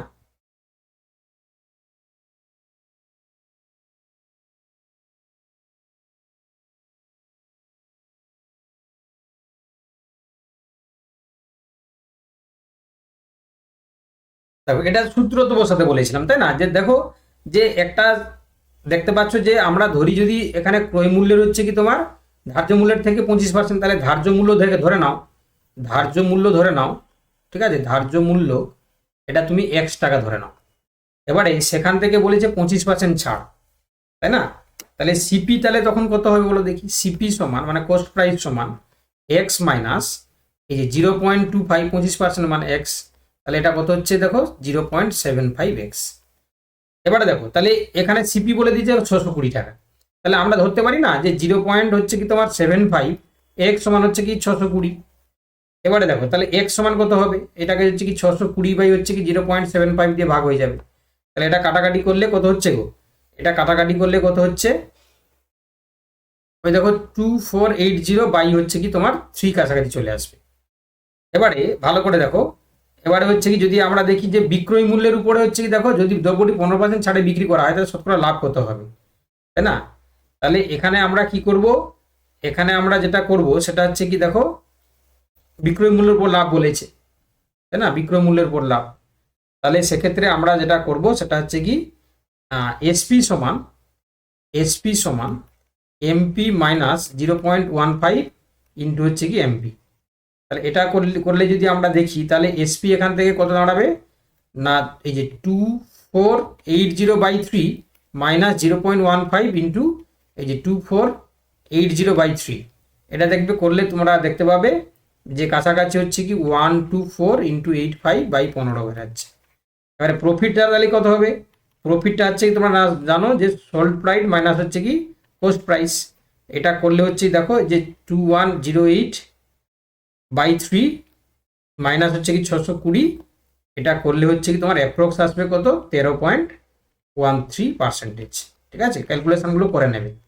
চলো কোশ্চেন নাম্বার 54, দেখো 0.841181 এর মাথার উপর দেখো একটা দাগ আছে, তাহলে তাহলে বলছে আবৃত দশমিকটিকে সবচেয়ে ছোট আকারে ভগ্নাংশে পরিণত করলে লব এবং হরের মধ্যে পার্থক্য কত হবে? সবাই চেষ্টা করো, তাই না, যারা ক্লাস করছো সবাই চেষ্টা করো, ঠিক আছে, আমি টাইম দিচ্ছি। এরকম দিয়ে দিতে পারে, তাই না, বলা যায় না, যদি দিয়ে দেয় তখন আবার মুশকিল হয়ে যাবে, তাই না? এটা সোজা কোন, এটা কিন্তু সোজা, এটা কিন্তু সোজা, আমি আপার প্রাইমারিদের শিখিয়েছিলাম, গ্রুপ ডি গ্রুপ সি মনে হয় শিখাইনি, তো যাদের শিখাইনি তোমরা একটু দেখে নাও, ঠিক আছে, কি করে করতে হবে আর কি। দেখো এটা বেসিক্যালি কিভাবে করবে তোমরা দেখো, এটা করার জন্য একটা নিয়ম আছে, নিয়মটা কি না, দেখো এই যে 0.84181, এই যে 18 মাথায় হচ্ছে দাগ আছে, এটা মানে কি? এটা মানে হচ্ছে কি, দেখো তোমরা ভালো করে শোনো। এটা হচ্ছে, এটার মানে হচ্ছে কি, তোমার কটা শূন্য, একটা দুটো তিনটে চারটা পাঁচটা, তাই না? তো আমরা কি লিখবো? এখানে পাঁচটা শূন্য লিখবো, 1 2 3 4 5, এক্স মাইনাস তার থেকে একটা তিনটে শূন্য লিখবো। কেন? দেখো এই যে 1 2 3, কারণ তিনটের মাথা নেই, তাহলে তিনটে শূন্য লিখবো, এক্স সমান এখানে কি লিখবো আমরা? ঠিক একইভাবে 84, ঠিক আছে, 181.81 এর মাথায় দাগ আছে, মাইনাস একটা ঘর, মানে একটা হচ্ছে কি সংখ্যা কম লিখবো, 841, যার মাথার উপর দাগ আছে আর কি, 841 মাইনাস পয়েন্ট হচ্ছে 81, মাথার উপর দাগ আছে। তাহলে এটা করলে কত হচ্ছে দেখো, 99,000 সমান কি হচ্ছে দেখো, এটা বিয়োগ করলে কত হচ্ছে 83340। ব্যাস, এবারে তাহলে এক্স এর মানটা কি করে পাবে? ভাগ করে দাও। এক্স সমান হচ্ছে কি 83340 বাই হচ্ছে কি 99000, দুটো জিরো। আচ্ছা, এটা এটা হলো। এবারে নিশ্চয়ই তোমরা জানো যে এটাকে হচ্ছে কি তুমি উপর নিচে তোমার হচ্ছে কি করতে পারো, ভাগ করতে পারো। কত দিয়ে? না 18 দিয়ে ভাগ করতে পারো। তাহলে করলে কত আসছে দেখো, এটা এটা আসবে কত, যে 463/550। এবারে বলেছে যে পার্থক্য বলেছে, তাহলে 550 আর হচ্ছে কি 4363কে বিয়োগ করে দাও, এটা করলে দেখো 87 আসবে। তাহলে উত্তর কি হবে? অপশান বি এরটা। দেখো তাহলে এটা বেসিক্যালি কি করে করলাম না, দেখো এই যে কটা সংখ্যা রয়েছে সেই সংখ্যার জিরো লিখলে, কার মাথার উপর দেখো আছে সেটা বাদ দিয়ে দিলে, তাহলে তিনটে জিরো লিখলে এখানে। ঠিক একইভাবে এখানে আমি কত লিখলাম, 8418, দশমিকটা তুলে দেবে 84181, পুরো সংখ্যাটা, পয়েন্ট হচ্ছে কি তোমার 81, এটা লিখবে, পুরো সংখ্যাটা লিখে 81টা লিখলে। আর কি লিখবে না, এই যে 841, যার উপর মাথার উপর দাগ আছে সেটা বাদ দিয়ে 841.81, এইটা জিনিসটা তোমাকে জানতে হবে। দিয়ে তুমি করলে, তাহলে এক্স এর মানটা পেয়ে গেলে, ভগ্নাংশের আকারে দুটোকে পার্থক্য করলে উত্তর পেয়ে যাবে। ঠিক আছে, একটু জটিল আছে। চলো, কোশ্চেন নাম্বার হচ্ছে 55। তিনটি ভগ্নাংশের যোগফল হচ্ছে 2.2 হচ্ছে 11/24। যদি বড় এবং ছোট ভগ্নাংশের অনুপাত হচ্ছে কি 7:6 হয়, এবং অনুপাতটি যদি মাঝের ভগ্নাংশ থেকে 1/3 বেশি হয়, তবে ভগ্নাংশ তিনটি হবে ড্যাশ। করো, সবাই করো, চেষ্টা তো করো, নাকি চেষ্টা তো করো। আর বেশি নেই, ঠিক আছে, 7টা পর্যন্ত আছে, আর বেশি নেই, তাড়াতাড়ি করো। 55 নম্বর, আর 5টা।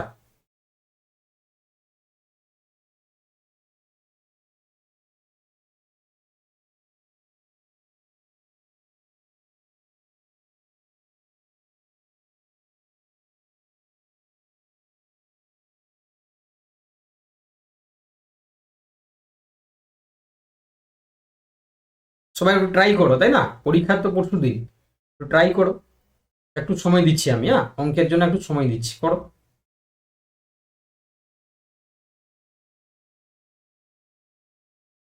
দেখো তাহলে তিনটি ভগ্নাংশের যোগফল দিয়েছে, তাই না? তুমি কি করবে, XYZ ধরে নাও, ঠিক আছে, XYZ।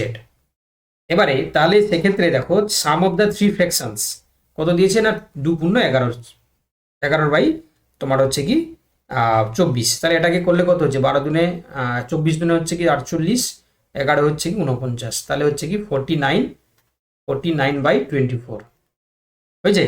তাহলে কি বললাম, X plus Y plus Z সমান হচ্ছে কি কত, 59 না, 59 হচ্ছে, সরি 59/24।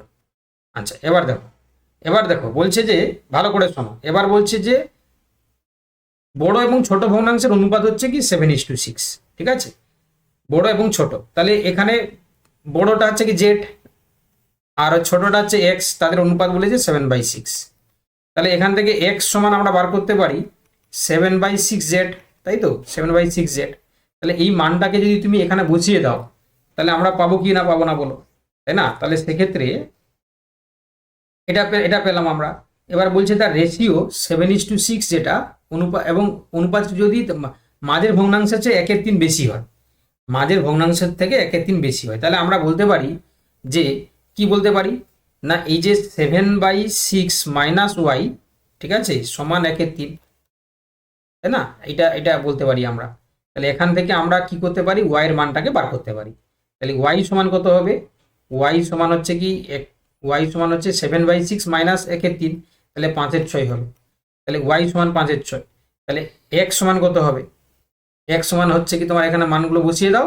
তাহলে এক্স সমান কত হবে, এক্স সমান হবে 7/6, ওয়াই সমান হচ্ছে কি তোমার 5/6, আর জেড সমান কত হবে, জেড সমান হচ্ছে কি তুমি পেয়ে যাবে কত, জেড সমান হচ্ছে কি তোমার ওই একদম 3/4। তাহলে উত্তর কি হবে, দেখতে পাচ্ছ যে এখানে উত্তর কি হবে গো, ডিএডটা হবে, ডিএডটা হবে উত্তর, এটাই হচ্ছে উত্তর। চলো নেক্সট। এবার কোশ্চেন নাম্বার 56, একটি আয়তক্ষেত্রের দৈর্ঘ্য 15% বাড়ালে প্রস্থ হচ্ছে 15% হচ্ছে কমালে ক্ষেত্রফলের শতকরা পরিবর্তন কি হবে। এটা শর্টকাট নিয়মে হবে, এটা শর্টকাট নিয়মে হবে, করো সবাই। এটা কিন্তু শর্টকাট নিয়মে হবে, করো সবাই, কেউ হালকাভাবে নাও না, ঠিক আছে।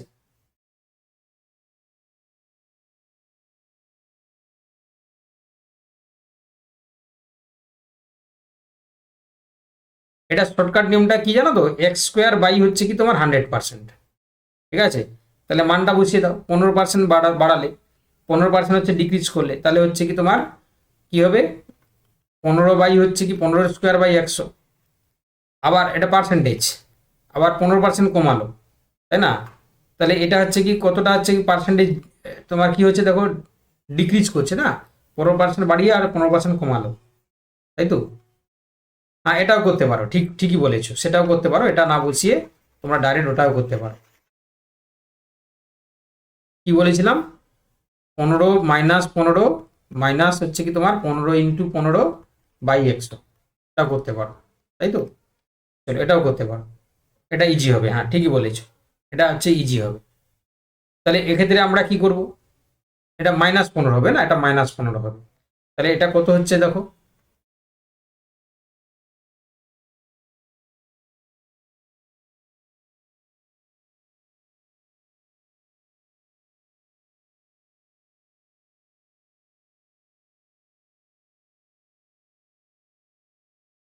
কত হচ্ছে গো, ক্যালকুলেট করো তোমরা। এখানে হচ্ছে কি অ্যাকচুয়ালি প্লাস ছিল, এটা মাইনাসের জন্য হচ্ছে কি তোমার প্লাস হয়ে যাবে, তাই না। আর এটা হচ্ছে কি প্লাস ছিল, তো সেক্ষেত্রে এখানে হচ্ছে কি আমরা কি বসাবো, তাহলে ক্যালকুলেট যদি করি তাহলে 15 মাইনাস হচ্ছে কি তোমার 15 হয়ে যাবে, মাইনাস 15 225 বাই হচ্ছে কি 100। আচ্ছা সমান যদি করি আমরা, তাহলে কি হবে, 15 কেটে যাবে প্লাস মাইনাসে, তাহলে মাইনাস হচ্ছে কি 222 পয়েন্ট হচ্ছে কি তোমার 5, তাই তো। Minus sorry 2.25, minus 2.25%। তাহলে কি হবে, কমছে। তাহলে হচ্ছে কি 2.25 মানে কত হচ্ছে গো, 2.25 মানে দাঁড়া করে দিচ্ছি দেখো, মাইনাস 2/25/100, তাই তো। তাহলে 2 হচ্ছে কি তোমার 2/25 4 100, 1/4, 2 1/4, 2 1/4, মাইনাস ডিক্রিজ হয়ে যাবে, তাহলে 2 1/4, তাহলে কি হবে, অপশন ডি এরটা হবে। হয়েছে, সূত্রটা এইভাবে বসাবে। হ্যাঁ চলো, সূত্রটা কি ছিল গো, সূত্রটা ছিল হচ্ছে কি তোমার x plus Y plus XY/100, ঠিক আছে। তো সেখানে আমরা মাইনাস কেন বসালাম, যেহেতু এখানে মাইনাস কমছে, আবার এখানে মাইনাস করলাম, প্লাসের জায়গায় মাইনাস হয়ে যাবে। বুঝতে পেরেছো সবাই, সিসি বলে লিখো যদি বুঝতে পেরে থাকো, যদি বুঝতে পেরে থাকো তাহলে সিসি বলে লিখো।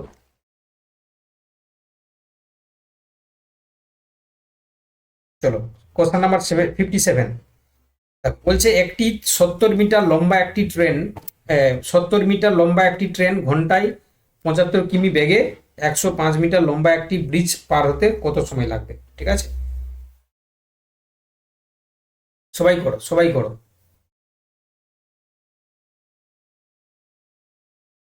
একটু টাইম দিচ্ছি না, একটু টাইম দিব, কারণ ম্যাথ তো সবার হচ্ছে কি সময় এক সময় হয় না, একটু টাইম দিচ্ছি, করো। দেখো তাহলে মোট দূরত্ব কত, দেখো দেখি মোট দূরত্বটা কত হচ্ছে, দেখো একটা 70 মিটার, আবার হচ্ছে কি একটা হচ্ছে 105 মিটার লম্বা, 105 মিটার, তাহলে 170 175 মিটার হয়েছে। আচ্ছা এবার হচ্ছে কি দেখো গতিবেগটা কত, 75 কিলোমিটার, স্পিড হচ্ছে কি 70 কিলোমিটার পার আওয়ার, তাই তো আওয়ার। আচ্ছা, এবার দেখো তাহলে তোমরা নিশ্চয়ই জানো গতিবেগকে মিটার দিয়ে আমরা যদি ইয়ে করতে চাই, তাহলে এটাকে কি হবে, স্পিডটাকে আমরা কি করবো 75 ইন্টু 5/18 দিয়ে গুণ করবো আমরা।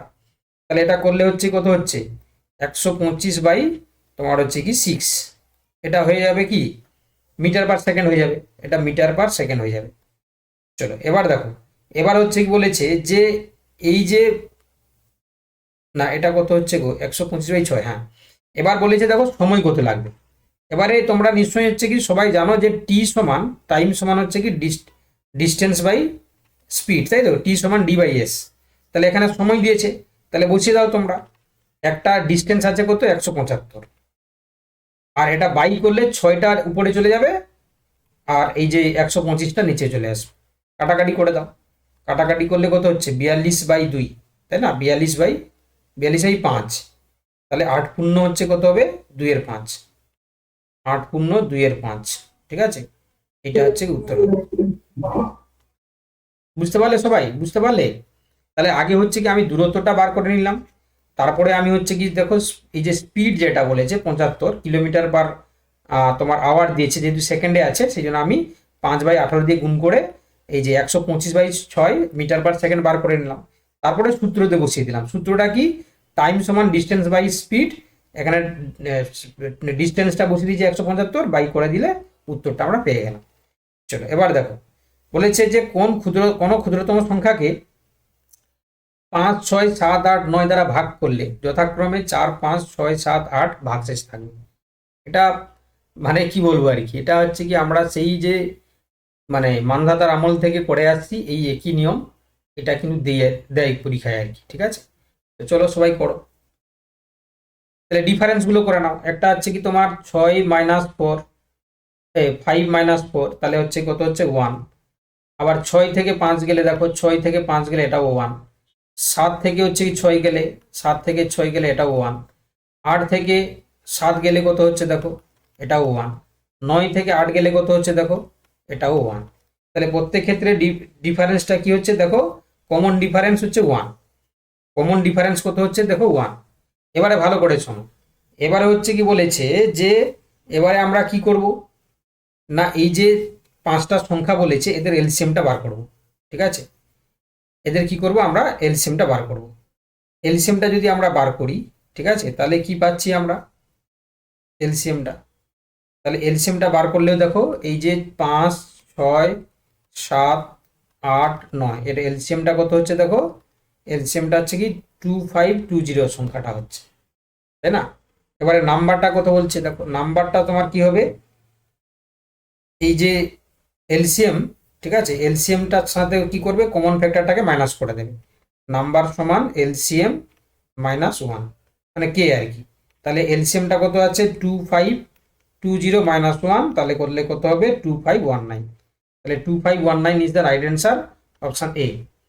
এবার বলছে তার ঘড়ি 10% ক্ষতিতে বিক্রি করলো, যদি সে আরো হচ্ছে 54 টাকা বেশি বিক্রি করতো তাহলে তার 8% লাভ হতো। ঘড়িটির বিক্রয় মূল্য কত বলো।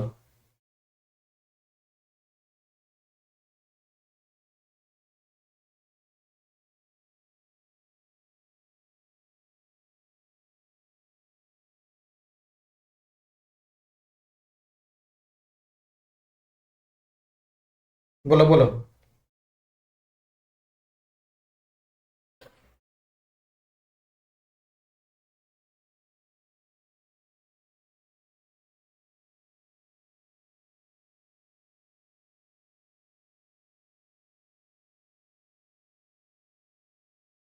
দেখো একটি ঘড়ি 10% ক্ষতিতে বিক্রি করলো, তাই না।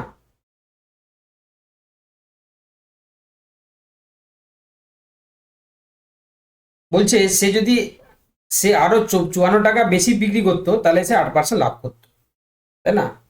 তাহলে এই যে দেখো ক্ষতি সেটা হচ্ছে কি 10% ক্ষতি, প্লাস হচ্ছে কি 8% লাভ করতে চাইছে, এটাকে যোগ করলে কত হচ্ছে দেখো 18% হচ্ছে, 18%। এবারে এই যে 18% সমান হচ্ছে কি 54, কারণ সে বলছে যে আরো যদি বিক্রি করলো সে যে আরো 8%, তাহলে এই যে 18% সমান হচ্ছে কত 54 টাকা।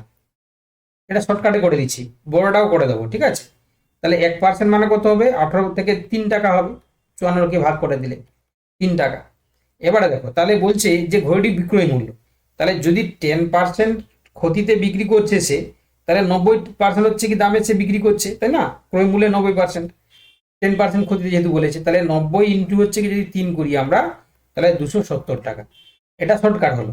এবারে বড় নিয়মে যদি করতে চাই তাহলে করে দিতে পারি। দেখো তাহলে কি করবে, এখানে তুমি ধরবে যে ঘড়িটির ক্রয় মূল্য হচ্ছে 1 টাকা, আমি বড় নিয়মটাও করে দিচ্ছি, ক্রয় মূল্য হচ্ছে 1 টাকা। এবারে 10% যদি ক্ষতিতে বিক্রি করে, তাহলে x এর 10% মানে হচ্ছে 0.9x। এবারে দেখো 8% লাভে যদি বিক্রি করতে চাই, তাহলে 108% হয়ে যাবে, তাহলে কত হয়ে যাবে সেটা 1.08x। দেখো তাহলে এটাই যদি পার্থক্য করি আমরা 0.9x, তাহলে এটাই হচ্ছে কত 54 টাকা। তাহলে এখানে x টাকে পাবে কত না 300 টাকা, ঠিক আছে? এবারে দেখো তাহলে এই যে 300 টাকা তুমি পেলে, এবারে বলেছে ঘড়িটি হচ্ছে কি বিক্রয় মূল্য জানতে চাওয়া হয়েছে যেহেতু, তাহলে 300 ইন্টু হচ্ছে কি তোমার 90/100, তাহলে কত হচ্ছে দেখো 270 টাকা হবে, ঠিক আছে? চলো এবার লাস্ট কোশ্চেন বলছে দেখো 4 to the power 0.5 into 0.5 to the power 4 into 2 to দি পাওয়ার 4, এর হচ্ছে কি যদি আমরা সরল করি তাহলে কি হবে। দেখো এক একটা করো। এইটা মানে জানো, এই যে 4 এর হচ্ছে কি 0.4 মানে হচ্ছে এটা √4, তাহলে এটা মান কত 2 ইন্টু করে দাও। আচ্ছা 0.4 এর হচ্ছে পাওয়ার হচ্ছে কত আছে 4, ওকে। 0.5 টু দি পাওয়ার 4, এটার মানে হচ্ছে কি তোমার, এটা যদি করি 0.5 টু দি পাওয়ার 4, তাহলে হচ্ছে 5/10 টু দি পাওয়ার হচ্ছে কি তোমার 4, তাহলে 1/2 to the power 4, 1/2 to the পাওয়ার 4 মানে হচ্ছে কি 1 এর হচ্ছে টু দি পাওয়ার 4 মানে কত হচ্ছে গো, এটা রাখো। আচ্ছা আর এটা টু দি পাওয়ার 4 আছে, তাহলে 2 into 1 to the power 4 into two দি পাওয়ার 4, তাহলে এটা কেটে যাবে, তাহলে হচ্ছে কি 2 আসবে, তাহলে উত্তরে যাবে অপশন সি। বুঝতে পারলে সবাই? সবাই বুঝতে পারলে না? আমি এক লাইনে করে দিচ্ছি দেখো। তাহলে প্রথমেটা হচ্ছে কি তোমার √4 ইন্টু হচ্ছে কি তোমার 1 হচ্ছে কি তোমার 2 টু দি পাওয়ার 4 ইন্টু হচ্ছে কি 2 টু দি পাওয়ার 4, এটা কেটে যাবে, আর এটা হচ্ছে 2 হবে উত্তর, ঠিক আছে? উত্তর হয়ে যাবে কি অপশন সি। চলো তাহলে সবাই বুঝতে পারলে সরল করাটা কিরকম আছে। দেখো তাহলে আপাতত আমরা দেখতে পাচ্ছ যে মোটামুটি ভাবে আমরা শুরু করেছিলাম কটায় 7:30, তাই তো? প্রথমের দিকে 10 মিনিট তো আমি বিভিন্ন কথা বলেছি, 10 মিনিটের বেশি। আর এখন বাজে কটা, এখন বাজে হচ্ছে কি তোমার 8:55 বা ধরো 9টা বাজে সাপোজ, তাহলে হচ্ছে কি ধরো ওদিকে বাদ দাও, তাহলে এই 1 ঘন্টা 35 30 1.5 ঘন্টায় হয়ে গেল, তাই না? চলো এবারে আমরা